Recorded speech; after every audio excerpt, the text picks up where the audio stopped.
औज़ुबिल्लाहि मिनश्शैतानिर्रजीम बिस्मिल्लाहिर्रहमानिर्रहीम। मुअज़्ज़ज़ नाज़रीन, अस्सलामु अलैकुम वरहमतुल्लाहि वबरकातुहू। आज हम बातनी बीमारियों में से एक बहुत ही अहम बीमारी के हवाले से बात करेंगे जो ईमान के लिए जानलेवा साबित हो सकती है। वो गीबत की बीमारी है कि लोगों के पीठ पीछे ऐसी बात करना जो वो सामने उनके बात की जाए तो उनको अच्छी ना लगे। यानी याद रखिएगा, गीबत की जो तारीफ़ है वो ये बनती है कि गीबत वो बात है जो आप किसी की ऐसी बात बयान करें जो बेशक उसके अंदर पाई जाती हो, लेकिन आप उसके पीठ पीछे अगर वो बात बयान करते हैं, जो बात अगर उसके सामने कही जाए तो उसको बुरी लगेगी, तो ये गीबत कहलाएगी। और अगर कोई ऐसी बात जो उस बंदे में पाई नहीं जा रही, यानी झूठी बात किसी के से मंसूब की जाए, तो ये बोतान है, ये तो गीबत से भी बहुत बड़ा गुनाह है। और गीबत के बारे में करीम आका सल्लल्लाहु अलैहि वसल्लम ने फरमाया, मस्नद अहमद में यह हदीस नकल है कि करीम आका सल्लल्लाहु अलैहि वसल्लम ने फरमाया कि तुम आपस में एक दूसरे की गीबत ना किया करो और एक दूसरे की ऐब तलाश करने के लिए एक दूसरे की टोह में ना रहा करो कि किसी के ऐबों को तलाश किया जाए। हदीस का मफहूम है कि अल्लाह तबारक व तआला जब किसी के ऐबों के पीछे पड़ जाता है तो उसको घर के अंदर भी ज़लील व रुसवा करके रख देता है। यानी अगर आप लोगों की पर्दा पोशी करेंगे तो अल्लाह तबारक व तआला आपकी पर्दा पोशी करेगा। आप किसी के गुनाहों को इग्नोर करेंगे, किसी पे सतारी वाला मामला फरमाएंगे तो अल्लाह सत्तारुल अयूब है, वो आपके गुनाहों पे पर्दा पोशी डाल देगा। उससे हर वक्त दुआ करनी चाहिए, अल्लाहुम्मस्तुरनी बिसत्रिकल जमील, क्या इलाहुल-आलमीन हमारे गुनाहों पे बेहतरीन पर्दा डाल दे, हसीन पर्दा डाल दे। जिस तरह हम अपने गुनाहों को, अपनी बुराइयों को, अपनी कमज़ोरियों को मखलूक से छुपाते हैं, इस तरह किसी दूसरे इंसान की कमज़ोरियों को, किसी दूसरे इंसान के गुनाहों को लोगों के सामने बयान करना, लोगों के सामने उसकी तज़हीक करना, तज़लील करना, ये बहुत बड़ा गुनाह है। मेरे करीम आका सल्लल्लाहु अलैहि वसल्लम ने फरमाया कि गीबत करने वाला ऐसा है गोया किसी अपने मुसलमान भाई का गोश्त खा रहा है।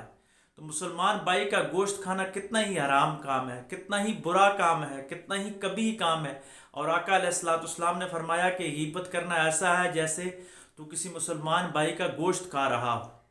सूफिया इकराम फरमाते हैं कि गीबत गुनाहों में से सबसे बड़ा गुनाह है। अगर आप किसी के भी कोई मामला देख लेते हैं तो उस पर पर्दा डालने की कोशिश करें कि लोगों की अच्छाइयाँ बयान करें, लोगों की बुराइयाँ बयान करने से बाज आ जाएं। मक्खी की मिसाल ले लें कि जो गंदी मक्खी होती है वो हमेशा जिस्म पे जहाँ जख्म होता है, जहाँ पे कमज़ोरी होती है, जहाँ पे गंदगी होती है, वहाँ पे ही बैठती है, इसलिए उस मक्खी की कदर नहीं है। दूसरी तरफ शहद की मक्खी को देखिए, वो भी है तो मक्खी ही, लेकिन वो जब बैठती है तो फूलों पे बैठती है, फूलों का रस लेती है तो उसकी लोग तारीफ़ करते हैं। तो आप भी शहद की मक्खी की तरह बनिए, गंदी मक्खी की तरह ना बनिए। कोई भी इंसान मिले तो उससे उसकी खूबी देखिए कि उसके अंदर खूबी क्या है। एक अंग्रेज़ स्कॉलर ने रिसर्च करके ये बात लिखी है कि अगर इंसान चाहता है कि उसकी ज़िंदगी लंबी हो जाए, यानी उसकी अच्छी सेहत के साथ उसकी ज़िंदगी गुजरे, तो उसको 3 काम करने चाहिए। पहला काम यह है कि जो बंदा भी उसके साथ मिले उसके मज़हब के मुताबिक उससे सलाम ज़रूर किया जाए। और दूसरी बात यह है कि पहली नज़र में ही देखते साथ ही उसकी कोई ना खूबी जहन में रख के उसको ये दुआ देनी चाहिए दिल ही दिल में कि या अल्लाह इस खूबी में बरकतें हों, और लोगों की खूबियाँ बयान करना शुरू कर दो।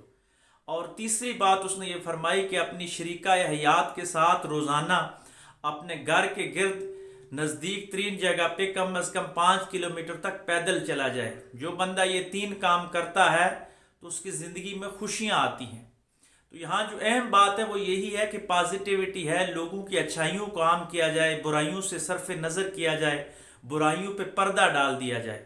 अगर हम माशरे में बुराइयों को छोड़ दें, अच्छाइयों को आगे तकसीम करना शुरू कर दें, अच्छाइयों का प्रचार करना शुरू कर दें, तो हमारी ज़िंदगी आसान हो जाएगी। और अगर हम बुराइयों का जब चर्चा शुरू कर देंगे, हम किसी की बुराइयां करेंगे, तो फिर हदीस के मुताबिक अल्लाह फरमाता है कि मैं जिसके ऐबों के पीछे लग जाता हूँ तो मैं उसको घर के अंदर ज़लील और रुसवा करके रख देता हूँ।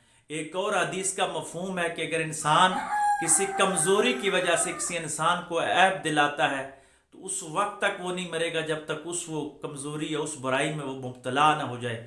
اگر کسی کو انسان گناہ میں دیکھے، کمزوری میں دیکھے، کسی برائی میں دیکھے تو اس کے لیے ہدایت کی دعا چپ کے کرنی چاہیے۔ اگر اس کی اصلاح کی کوشش ہو تو تنہائی میں اس سے بات کی جائے، ایسا انداز اختیار کیا جائے سنت کے مطابق کہ اس کی دل آزاری بھی نہ ہو، اس کا جو معاشرے میں عزت اور مقام ہے وہ بھی کم نہ ہو، اور اس کی اصلاح ہو جائے۔ امام عالی مقام امام حسین رضی اللہ تعالی عنہ کے حوالے سے ہے کہ آپ ایک دفعہ ایک شخص وضو کر رہا تھا، وہ وضو غلط کر رہا تھا، تو آپ نے ڈائریکٹ اس کو نہیں کہا کہ آپ کے وضو کا طریقہ غلط ہے، آپ نے فرمایا کہ ہم وضو کرتے ہیں، آپ دیکھیں کہ ہمارا وضو کیسا ہے۔ گویا وہ اس کو بتا رہے تھے کہ مجھے دیکھے گا تو اس کو اپنی غلطیاں یاد آ جائیں گی تو اصلاح کر لے گا۔ اصلاح کا یہ انداز ہونا چاہیے جس طرح صوفیاء نے فرمایا ہے کہ صوفیاء کسی کو اگنور کر کے، کسی کی دل آزاری کر کے، کسی کی عزت نفس کو خاک میں ملا کے اصلاح نہیں کرتے، بلکہ اس کی عزت نفس کو بڑھاتے ہیں، اس کی عزت کو بڑھاتے ہیں، اور عزت اتنی زیادہ دیتے ہیں کہ اس کی اصلاح ہو جاتی ہے۔ اس لیے کوشش کرنی چاہیے کہ اللہ تبارک و تعالی ہمیں غیبت سے محفوظ فرمائے، ہمیں ہر حال میں لوگوں کی اچھائیوں پہ نظر رکھنی چاہیے۔ اللہ تبارک و تعالی ہمیں اچھائیاں بیان کرنے، اچھائیاں تقسیم کرنے کی توفیق عطا فرمائے۔ وآخر دعوانا ان الحمد للہ رب العالمین۔